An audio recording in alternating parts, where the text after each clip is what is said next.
নমস্কার বন্ধুরা। আমরা যখন একঘেয়েমি খাবার খেয়ে বোর হয়ে যাই, তখন মাঝে মাঝেই চেষ্টা করি নতুন কিছু বানাবার জন্য। যেমন আমি ওটসের কিছু কিছু রেসিপি বানাই, যেগুলো আমি ঘরেই তৈরি করি। যেমন মশলা ওটস বা ওটসের খিচুড়ি, সেটা আমি বাড়িতেই বানাই। কারণ আমার যে প্যাকেটে মশলা ওটস পাওয়া যায় সেটা অতটা ভালো লাগে না। তেমনি এবারে বানিয়েছিলাম ওটসের রুটি। এটা এত টেস্টি হয়, আপনারা না বানালে বুঝতে পারবেন না। তেমনই এটা হেলদিও হয়। আমার ভিডিওটি ভালো লেগে থাকলে ছেড়ে যাবার আগে লাইক, কমেন্ট, শেয়ার এবং সাবস্ক্রাইব করবেন। আর যদি ফেসবুক পেজ থেকে দেখছেন তাহলে আমার পেজটি ফলো করে পাশে থাকবেন। চলুন প্রথমে এর ডোটি বানিয়ে নেওয়া যাক। প্রথমে আমি এখানে একটি পাত্রে জল গরম করে নিচ্ছি বেশ কিছুটা পরিমাণে। তারপর এর মধ্যে দিয়ে দেব পরিমাণ মতো লবণ। আমি যতগুলো রুটি বানাবো সেই পরিমাণে লবণটা দেব। এবার আগে থেকে পাউডার বানিয়ে নেওয়া ওটসটা দিয়ে দেব। আমি কিন্তু ওটস পাউডার বানিয়ে নিয়ে চেলে নিইনি, না চেলেই আমি এটা ব্যবহার করছি।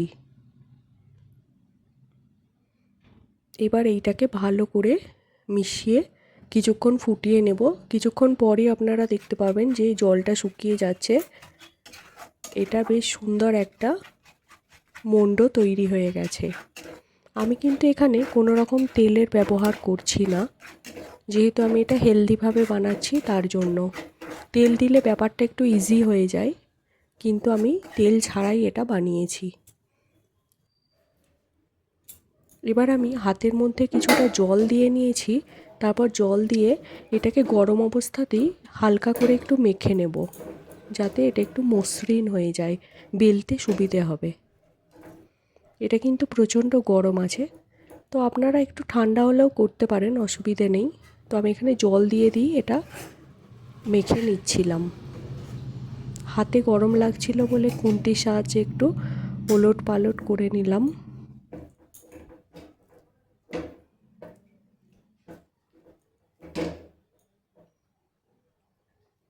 আপনারা যদি হেলদিভাবে খেতে চান তাহলে তেলের ব্যবহার করবেন না, তেল ছাড়াই এটা বানাবেন।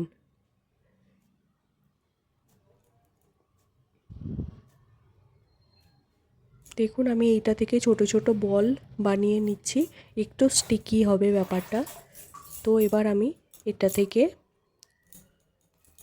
শুকনো ওটসের আটা দিয়ে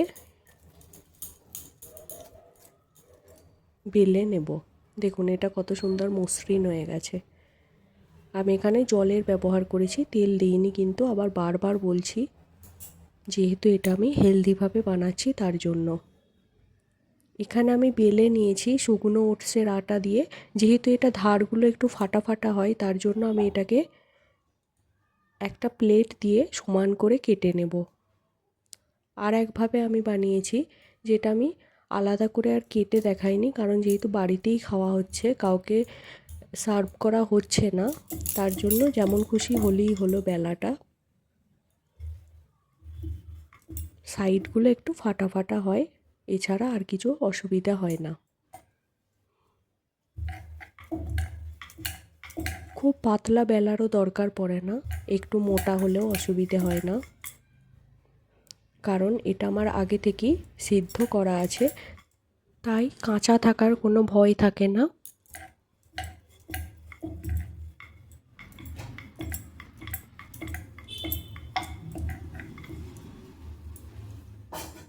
দেখুন বেলে নিয়েছি এইভাবে। এরপর আমি একটি প্লেট দিয়ে এটাকে সমানভাবে কেটে নেব, তাহলে একটা সুন্দর রুটি শেপ হয়ে যাচ্ছে।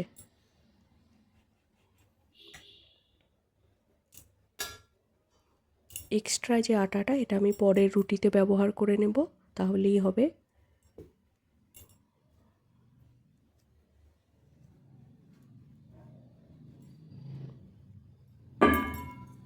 দেখুন কত সুন্দর গোল হয়ে গেছে, আর ধারে যে কাটা কাটা ভাবটা ছিল সেটাও চলে গেছে। এবার যেইভাবে রুটি সেঁকা হয় ঠিক সেইভাবেই সেঁকে নেব। তবে আমি তাওয়াতে সেঁকার পর ডাইরেক্ট আগুনে আমি এটা সেঁকবো না,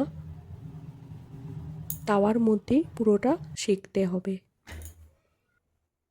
এই যে রুটিটা দেখছেন, এইটা কিন্তু আমি আলাদা করে আর কেটে নিইনি।